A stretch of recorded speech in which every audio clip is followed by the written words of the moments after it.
il faut d'abord connaître les dimensions du document. C'est la première chose à faire. Ensuite, on pourra utiliser, choisir les couleurs, appliquer notre dégradé et faire le travail.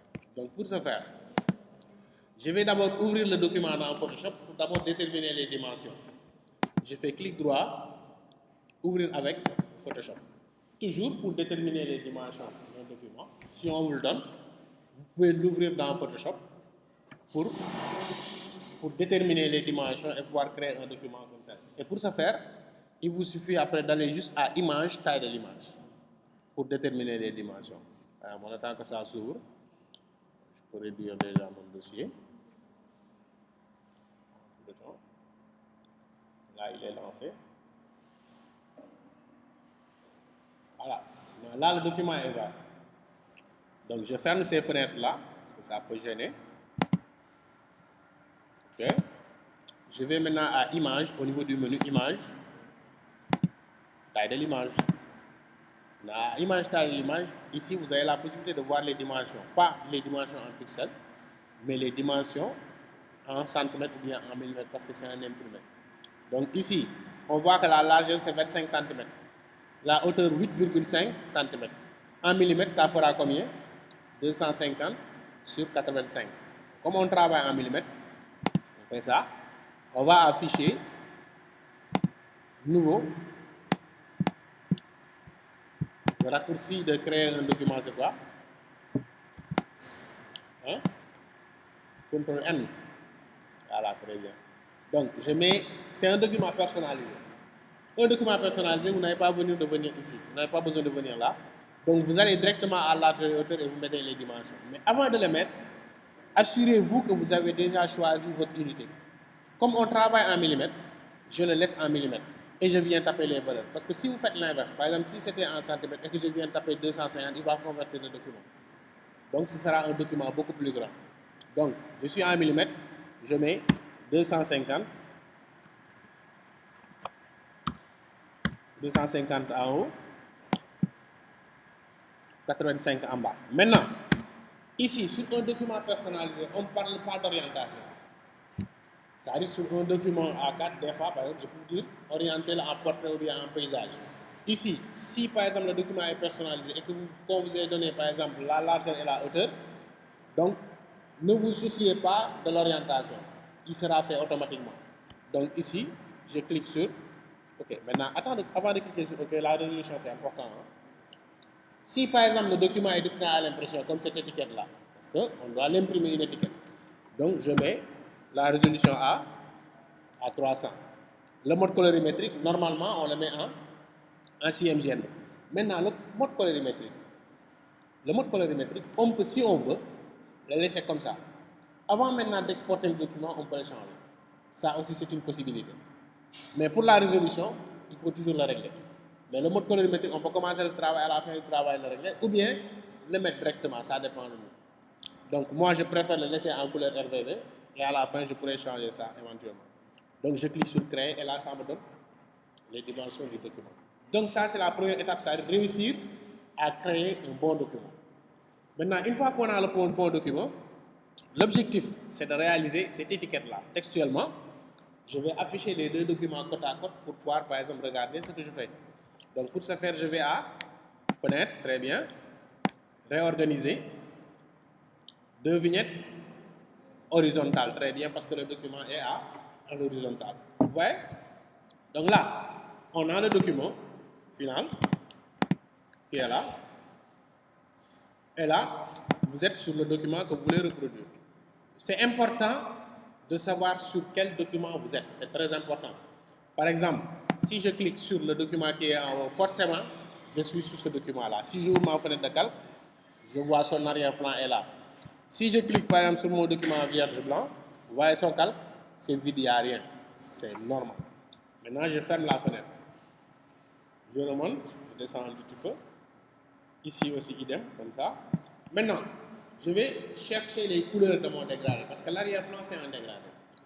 Pour ce faire, je vais ouvrir le dégradé. Je viens là au niveau des outils. Là où se trouve l'outil de peinture, on a petit dégradé. Je clique sur dégradé. Ensuite, là, au niveau de l'éditeur, du sélecteur du dégradé, je double-clique et je déplace la fenêtre du dégradé pour pouvoir choisir mes couleurs facilement. Ici, c'est un dégradé avec 2 couleurs. Donc, je vais commencer par la première étape. Je double-clique sur le sélecteur du dégradé. Je viens en bas. Sur la partie la plus jaune, je double-clique, je récupère la couleur, OK. Je fais idem de l'autre côté. Je double-clique et je regarde en haut, la partie la plus éclairée. Je double-clique dessus. Ensuite, OK. Et OK. Là, j'ai récupéré les couleurs de mon dégradé. Maintenant, qu'est-ce qu'il me reste à faire? C'est d'appliquer mon dégradé. Ici, il s'agit de quel type de dégradé sur le document? Dégradé? Très bien, linéaire. Donc, on choisit d'abord l'option linéaire et on vient là, en bas. Je commence en bas, j'appuie sur Shift et je tire vers le haut. Je relâche. Ouais, ça, c'est une méthode. Maintenant, je fais CTRL. Je vais vous montrer une autre technique pour créer le dégradé. Comme c'est enregistré, je peux me permettre de faire ça. Hein? Donc, l'autre technique qui me permet de créer le dégradé facilement, suivez, c'est ce qu'on appelle le dégradé de remplissage. Il est très facile à utiliser. Et c'est mieux même. Je viens ici au niveau de ma fenêtre de calque. J'ouvre les calques. Maintenant, en bas, je descends au niveau des icônes. Ici, vous avez l'icône de la corbeille. Là, c'est l'icône qui me permet de créer un calque. Suivez. Là, c'est l'icône qui me permet de créer un groupe. Ici, vous avez ce qu'on appelle les calques de remplissage et de réglage. Là, vous avez l'icône du masque de fusion. Là, vous avez les effets sur les calques. Et ici, vous avez les liens. Si vous voulez, par exemple, lier plusieurs calques. Ce qui m'intéresse, c'est celui-là. Calque de remplissage en dégradé. C'est une technique qui est très intéressante. Regardez, je clique dessus pour ouvrir le menu contextuel.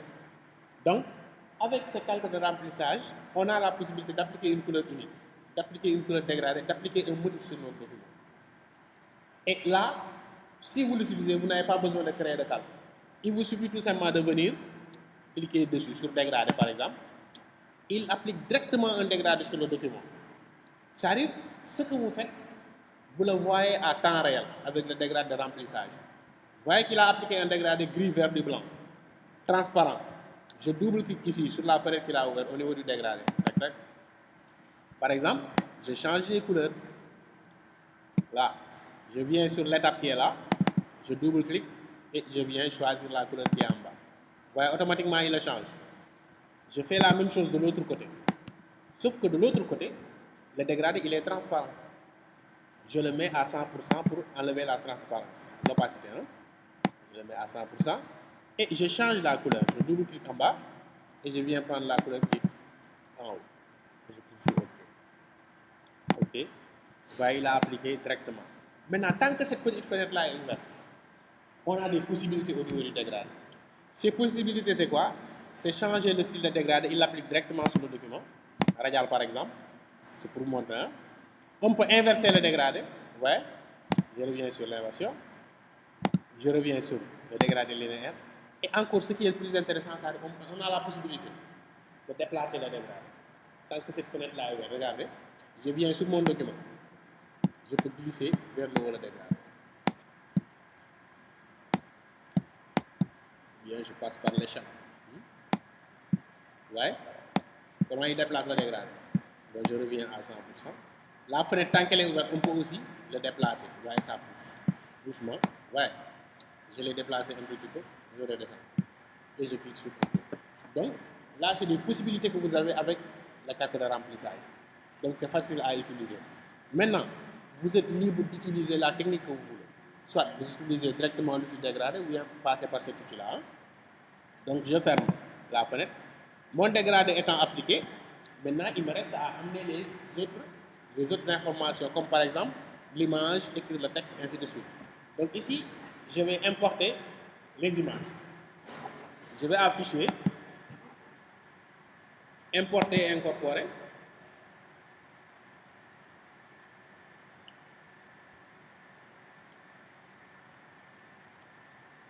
Des étiquettes.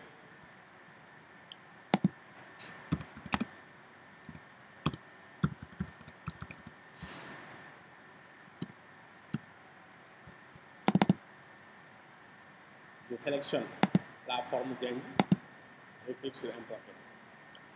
Je valide. Et maintenant, je vais le déplacer. Je l'amène jusque là. Maintenant, c'est une forme image. Je veux l'agrandir. Et c'est valable pour toutes les images, l'agrandissement. Si on veut agrandir une image, on le sélectionne. On va à édition, édition, transformation manuelle. Édition, transformation manuelle. Ici, à transformation manuelle, c'est-à-dire sur vos machines, le plus souvent sur vos logiciels, le plus souvent l'icône du lien qui est ici en haut est activée, il est coché. Si c'est coché, pour agrandir, vous n'avez pas besoin d'appuyer sur Shift. Il vous suffit juste de venir ici à l'angle et de tirer. Mais moi, j'ai l'habitude d'utiliser les raccourcis clavier. Au lieu de le cocher, je le décoche. Comme ça, je pourrais utiliser Shift directement. Shift me permet par exemple d'agrandir l'image comme ça, sans problème. Je peux l'agrandir comme je le sens, ici en bas. Mais toujours en tirant, on tire par les angles. Ok? Là, c'est bon. Je déplace mon élément ici, à ce niveau, et je valide par entrée. Maintenant, vous voyez comme moi que sur l'image, on a comme l'impression qu'il y a du blanc au niveau de la forme. Maintenant, pour enlever ce blanc-là, on va utiliser ce qu'on appelle les modes de fusion. Donc, je viens ici au niveau de ma fenêtre de calque. Je sélectionne le calque concerné, c'est Djeng. Ensuite, je vais sur le mode de fusion qui est par défaut à normal sur tous les calques. J'ouvre les modes de fusion et je choisis le mode produit. Bon, j'ai vu certains prendre autre chose aussi, c'est bon. Lumière tamisée, c'est bon, si vous prenez d'autres. L'essentiel, c'est qu'on doit avoir tout simplement la forme plus jaune. Donc, le mode de fusion, il change le calque par rapport à l'arrière-plan. Donc, ça dépend de la couleur qui est derrière le mode de fusion. Donc, ici, je valide. Ensuite, je vais importer l'image du fruit du gingembre. Je vais afficher. Si je veux qu'il se place directement derrière la forme, vous voyez, j'ai sélectionné le calque du dégradé. Si par exemple je sélectionne le calque Djeng, il va le mettre en haut. Mais de toute façon, je pourrais déplacer ça après. Je vais afficher, importer et incorporer. Je sélectionne Djeng, je clique sur importer, je valide par entrée. Là, comme je dois avoir Djeng ici, je peux, si je veux le laisser, ensuite dupliquer ou bien le déplacer après importer à nouveau tout simplement. Donc c'est ce que je vais faire, je déplace, je le positionne à ce niveau. D'abord, je l'agrandis. Pour l'agrandir, on va à édition, transformation manuelle. Ensuite, je vérifie si mon lien est coché, c'est pas coché, je viens appuyer sur Shift. Maintenant, si je veux l'agrandir à la même position où elle est, j'appuie sur Shift et Alt en même temps. Shift Alt. Vous voyez, ça ne bouge pas. Mais ça agrandit les quatre côtés en même temps à partir du centre. Je valide par entrée et je déplace le calque derrière. Ici. Vous voyez? Maintenant, je change son mode de fusion aussi.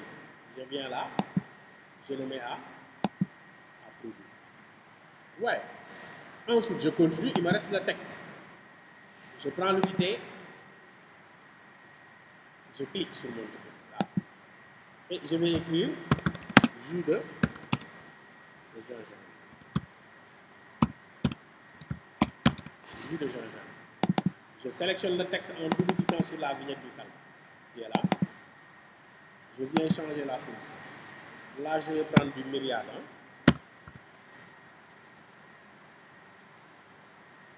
Myriade. Myriade Pro. Je déplace mon texte.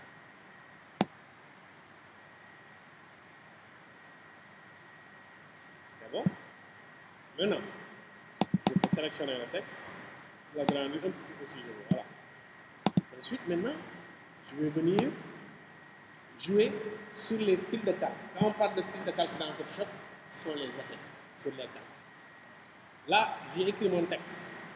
Maintenant, je veux avoir à peu près la même chose, ou bien exactement la même chose. Donc, si je veux avoir la même chose, je vais tout simplement appliquer des effets. Et le premier effet que je vais appliquer, je sélectionne le calque, je descends ici sur FX. fx, je commence par l'incrustation en dégradé. J'incruste en dégradé. Tac, vous voyez, c'est le dégradé que je trouve sur l'arrière-plan. Je clique sur OK. Là, on ne voit presque pas le texte. Oui? Parce que c'est l'effet du dégradé, le même dégradé qui est derrière. Maintenant, je descends à nouveau à fx, j'ajoute un contour. Je clique sur contour. Là, ça commence à changer. Là, on commence à voir le texte. Maintenant, le contour, il faut le régler. Le contour doit être à l'extérieur, la position du contour. Et voyez la taille, moi je suis allé jusqu'à 17. Maintenant, là, vous personnalisez en fonction de votre résolution, de la résolution de votre machine. On peut ne pas avoir les mêmes dimensions au niveau des réglages des effets. Position extérieure, couleur du contour noir. Et ici, type de remplissage du contour. Vous avez la possibilité de choisir dégradé motif, mais nous on choisit couleur. On laisse tel quel. Et on clique sur OK. Donc, ça c'est le deuxième effet qui a été appliqué. Ensuite, je vais appliquer un dernier effet. Je vais à fx et je choisis, excusez-moi,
ici, je vais appliquer le dernier effet qui est, bon ça c'était l'ombre, je l'ai mis.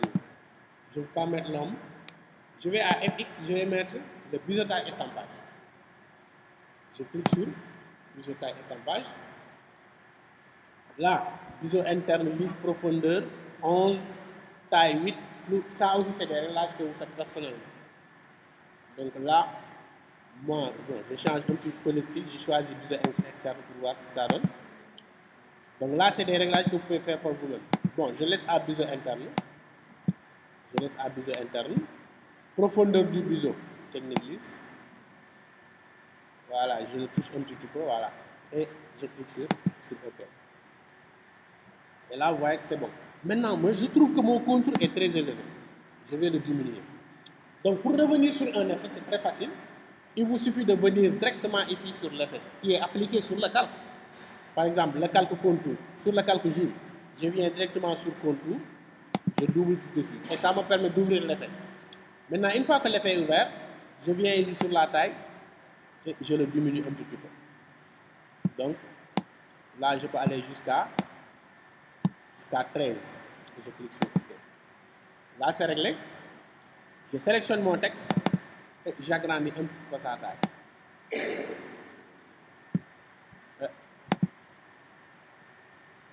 C'est bon. Je positionne. Donc, jusque là, c'est bon. Là, je déplace un petit peu vers le bas. Ici aussi. Voilà. Jusque là, c'est bon.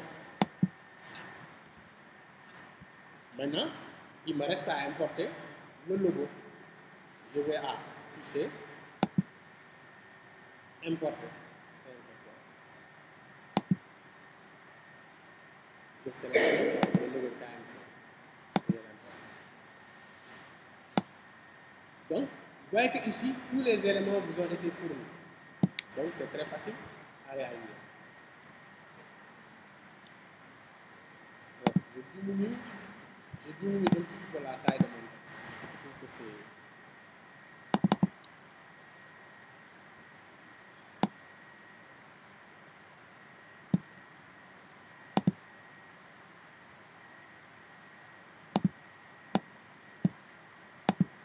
CTRL T sur le logo, je l'agrandis un petit peu. Donc, là c'est bon. Donc vous voyez que sur le logo, il n'y a pas encore le slogan. Il faut aussi mettre le slogan en bas. Quand le naturel devient une exigence, donc vous l'écrivez. Ensuite, je continue. Il me reste à mettre maintenant la forme. Ça arrive de 1 litre. Je viens ici. Je vais dessiner d'abord la forme.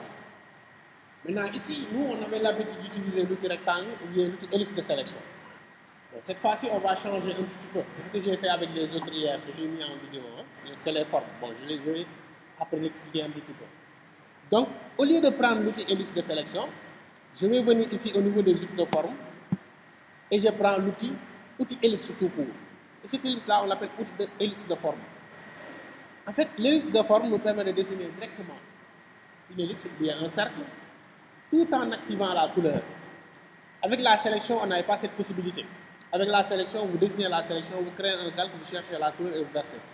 Ici, quand vous utilisez la forme elliptique, on peut par exemple directement venir dessiner en appuyant sur Shift, bien sûr, Shift enfoncé.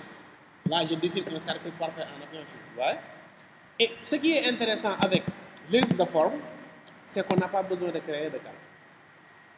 Quand on utilise les formes, on n'a pas besoin de créer de calque.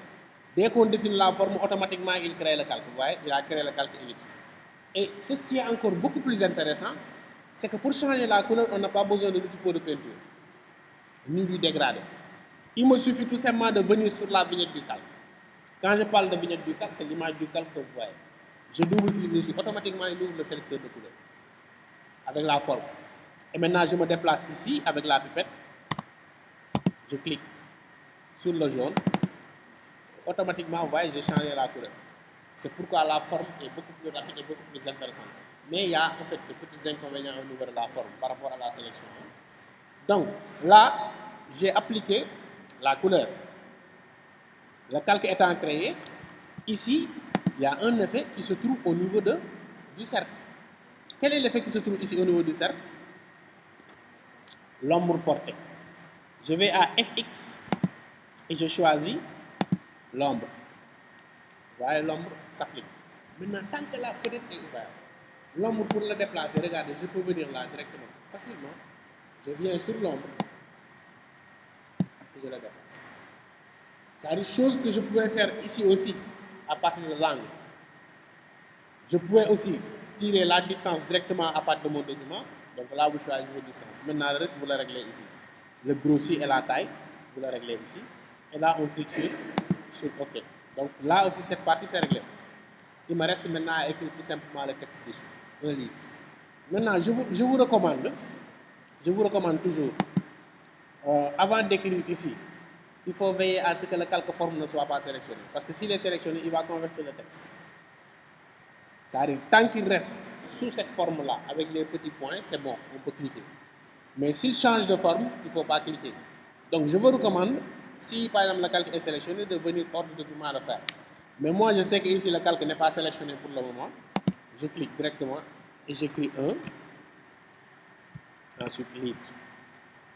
Je sélectionne mon texte en double-cliquant sur la vignette ou bien là. Et là, je choisis la police. Bon, je prends bol tout simplement et j'augmente la taille. Un tout petit peu. Je le déplace.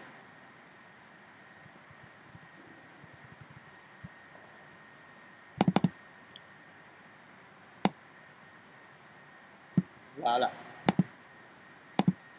Et là, vous voyez, c'est bon. Maintenant, je vais veiller à ce que cette partie-là soit bien faite parce qu'on n'aura pas besoin de recréer l'autre partie. On va juste dupliquer ce qui est déjà bien fait et le déplacer de l'autre côté. C'est pourquoi il faut bien agencer vos éléments, bien les positionner.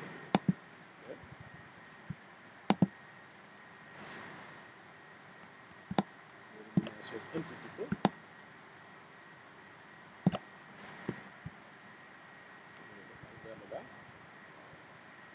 Là, je trouve que c'est un peu grand.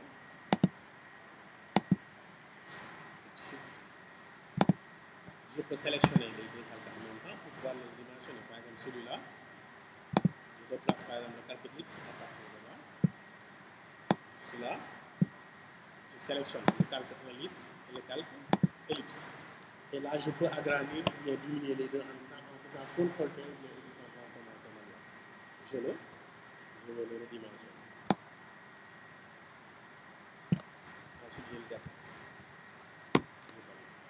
Maintenant, si je suis sûr que cette partie-là est bien faite, qu'est-ce que je vais faire? Je vais sélectionner tous les éléments, sauf l'arrière-plan bien sûr, et je les duplique, ensuite je les déplace à ma droite. Donc pour ce faire, je regarde tous les éléments qui constituent par exemple ce que je viens de réaliser.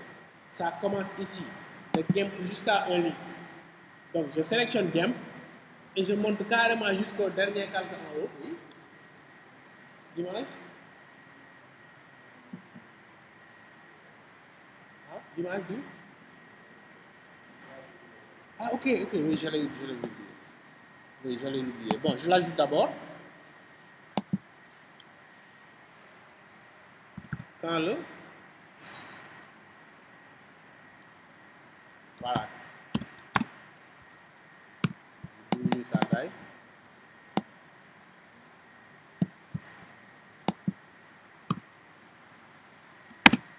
Quand le naturel.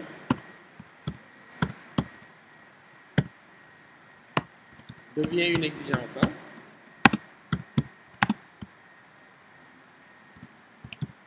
Maintenant, là, vous remarquez comme moi que, par exemple, moi, je n'ai pas activé ici Caps Lock pour le mettre en majuscule. Mais dernièrement, quand j'utilisais le texte, j'ai coché tout en capital. C'est la raison pour laquelle, quand j'ai écrit mon texte, il est devenu écrit en majuscule. Je vais l'enlever. Je vais d'abord commencer par sélectionner le texte. Pour l'enlever, j'ouvre les options de caractère qui se trouvent là. Je l'ouvre. Maintenant, ici, quand vous cochez les deux T, une fois qu'on écrit le texte, il se met automatiquement en majuscule, si ça vous arrive. Je le décoche pour le mettre en minuscule. Mais le contraire n'est pas possible. Hein. Si par exemple vous avez activé la majuscule et que vous écrivez directement en majuscule, vous ne pourrez pas le mettre en minuscule. Mais si c'est ça que vous avez activé, on peut le mettre en majuscule ou bien en minuscule. Donc, là, je change la couleur, comme c'est sélectionné. Je viens sur le sélecteur de couleur du texte qui se trouve en haut. Je clique. Maintenant, la couleur du texte, c'est le vert qui est là. Au moment de le créer, je n'avais pas ce document. Donc, les couleurs que j'ai utilisées, je les ai puisées même sur les images que j'ai. Par exemple, la forme du gingembre et la forme jaune. C'est ce qui m'a permis d'utiliser ces couleurs-là. Donc ici, je vais cliquer sur le vert qui est là. Là, il récupère la couleur. Maintenant, je clique sur OK et j'enlève le bold. Je le mets en régular. Et je diminue. Bon, le Q, là, je le mets en majuscule. Hein, exactement.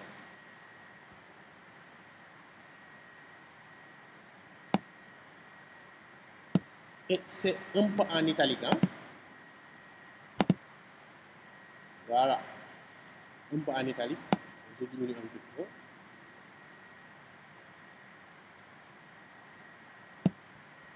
Quand le naturel devient une exigence, je le déplace ici.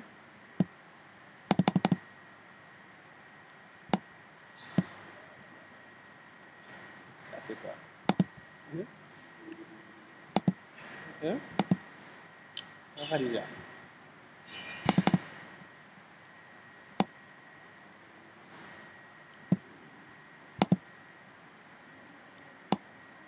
Là, je déplace. Voilà. Une fois que c'est bien positionné. Maintenant, ici, je vais juste ajouter un effet. Je vais ajouter une petite ombre. Hein, l'ombre portée FX. Et je choisis ombre. Maintenant, là, voyez l'ombre comment ça fait. Je diminue la distance de l'ombre. Carrément. Je diminue le grossi de l'ombre. Je diminue aussi la taille de l'ombre. Donc, ça me permet d'avoir juste des caractères un peu plus forts. Et ça permet aussi de faire ressortir. L'ombre nous permet de faire ressortir toujours l'image où on l'a appliquée, l'image ou bien le texte. C'est-à-dire quand vous appliquez du texte qui n'est pas fort, qu'on ne remarque pas, vous pouvez juste ajouter une ombre, une petite ombre. Ça va le faire sortir. Et je clique sur OK. Là, c'est bien sorti quand le naturel devient une exigence. OK. Je dézoome maintenant. Maintenant, c'est bon pour cette première partie. Je vais tout simplement tous les éléments. Bon, trop, hein. Donc, j'enregistre la première partie, sinon la vidéo risque d'être très longue.